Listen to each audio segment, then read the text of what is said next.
Hello friends, एक और अध्याय में आप सभी का स्वागत है। आज अध्याय 22 में हम जानेंगे कि समाज में सबसे ज़्यादा शोषित वर्ग कौन सा है। क्या कोई धार्मिक वर्ग?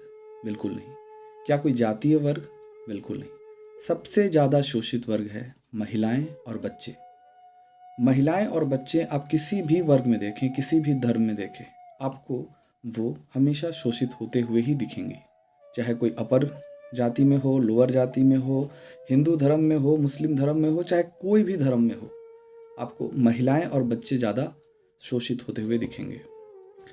सबसे पहले कारण तो ये है दोनों के शोषित होने का कि ये दोनों इसी वजह से शोषित होते हैं क्योंकि वो आर्थिक रूप से किसी पर डिपेंडेंट होते हैं। लेकिन आप एक हद तक ये भी सोच सकते हैं कि महिलाएं रोजगार कर सकती हैं, महिलाएं खुद के बारे में सोच सकती हैं, पर एक बच्चा जो 10 साल का है, जो 12 साल का है, जो पूरी तरह से अपने माँ बाप पर ही डिपेंडेंट है, वो कितना शोषित होता होगा, कभी हम इस पर गौर नहीं करते। आज इसी पर हम चर्चा करने के लिए ये किताब पढ़ेंगे जिसका नाम है आपका बंटी, जिसे मनु भंडारी ने लिखा है। इस कहानी को शुरू करने से पहले मैं ये आप लोगों से कहना चाहूँगा कि ये कहानी असली में एक बच्चे के लिए है, एक बच्चे के मनोविज्ञान के ऊपर है कि जब परिवार टूटता है, जब परिवार बिखरता है, तो उस बच्चे पर क्या बीतती है। एक 8-10 साल के बच्चे के मस्तिष्क पर, मनोविज्ञान पर क्या प्रभाव पड़ता है। क्या वो उसी तरह से सब कुछ समझ जाता है जैसे कि हम समाज में समझ जाते हैं हर कुछ? हर लड़ाई झगड़े को जिस तरह से हम प्रैक्टिकली समझने की कोशिश करते हैं, क्या एक बच्चा समझ पाता है? बिल्कुल नहीं। बच्चों को कुछ अलग तरह से समझने की कोशिश हम करवा भी नहीं पाते और उन्हें समझा भी नहीं पाते। हम उन्हें चुप करा देते हैं, हम उनकी फीलिंग्स को दबा देते हैं।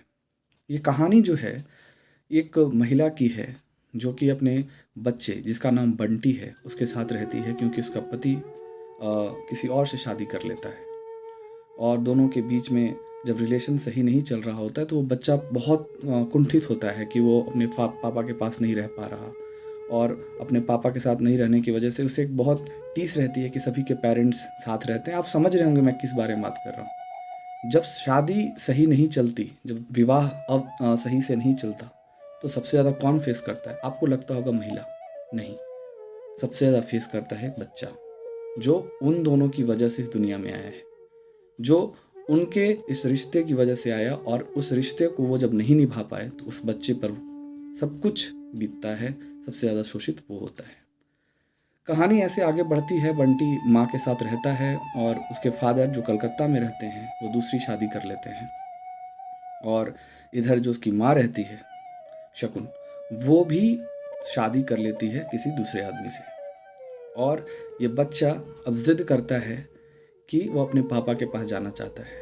पापा के पास वो चला जाता है लेकिन उसे एक बार समझ में आती है कि मैं यहाँ भी खुश नहीं हूँ, क्योंकि जहाँ पे वो पहले रह रहा था अपनी माँ के साथ, वहाँ पर जिससे उनकी माँ की शादी हुई थी बच्चे की, उसके भी 2 बच्चे थे। उसे लगा कि मेरे पापा जिस तरह से मुझे प्यार करते थे, मुझे मेरी माँ जिस तरह से प्यार करती हैं, ये प्यार अब बढ़ जाएगा।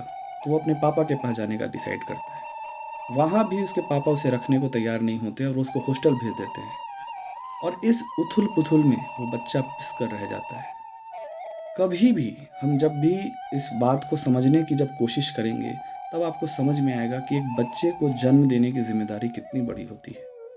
मैंने कई बार कहा है इस बात को कि अंधेरे में पैदा हुआ बच्चा का भविष्य हमेशा अंधकार में होगा। अगर रिश्ते अच्छे नहीं होंगे तो आपके जो आने वाले भविष्य में बच्चे हैं, वो उनका भी भविष्य कुछ अच्छा नहीं होगा, वो भी शोषित ही होंगे, वो चुप ही रह जाएँगे। और बचपन में जो कुंठित मन रहता है, जो शोषित मन होता है, वो आगे चलकर बहुत अनेक तरह के चीज़ों पर, जगहों पर जाके फूटता है। आप उनकी साइकोलॉजी बहुत बदले-बदले देखेंगे। बहुत सारे बच्चे मेरे भी दोस्त रहे हैं, जो बहुत चुप रहते थे। बाद में पता चला कि उनके परिवार की स्थिति ऐसी थी, वो खुलकर कभी बोल नहीं पाते थे और इंट्रोवर्ट बनकर ही रह गए। तो इस तरह की चीज़ें हमें ठीक करने के लिए इस कहानी को पढ़ने पर आपको क्या समझ में आना चाहिए कि क्या बच्चे को शोषित होने से कैसे रोका जाए? और एक तो सवाल ये था ही इस किताब में। दूसरा ये कि जब वो महिला शकुन जो है, वो जब वो शादी कर लेती हैं, तो ये पूरा समाज ये कहने को आतुर हो जाता है कि तुम्हें शादी नहीं करनी चाहिए थी। तो यहाँ पर भी आपको इस किताब में पैट्रियार्की दिखाई देगी कि जब उसका पति शादी कर लिया और जब महिला की बारी आई कि उसे भी एक जीवन साथी की ज़रूरत है, तो ये समाज ही उसे दूसरी शादी करने पर ताने मार रहा है।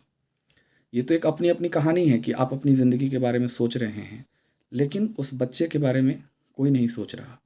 वो बचपन में खेल जैसे खेलते थे ना हम, कि छुआ-छुई वाली गेम, इसको छू लो, उसको छू लो, उस तरह की गेम बन के उसकी ज़िंदगी रह जाती है। उसका मन इधर-उधर विचलित रह जाता है। वो बस भटकता, भटकता, भटकता, कुंठित मन लेकर जीवन अपना आगे बढ़ाता है और बहुत ही दुखद है। और मैं आखिर में यही कहना चाहूँगा कि हम जिस उम्र में बढ़ रहे हैं, अभी आप लोग में से कई लोग होंगे जो शादीशुदा होंगे, जो कई लोग होंगे जो शादी करने वाले होंगे। इसमें आप यही दिमाग में रखें, या तो बच्चे ना करें, और अगर बच्चे करें तो उसकी ज़िम्मेदारी दोनों उठाएँ, पति-पत्नी दोनों उठाएँ। जब तक आप इस तरह से नहीं देखेंगे, तो बच्चा हमेशा शोषित होगा। तो आज के लिए इतना ही। धन्यवाद।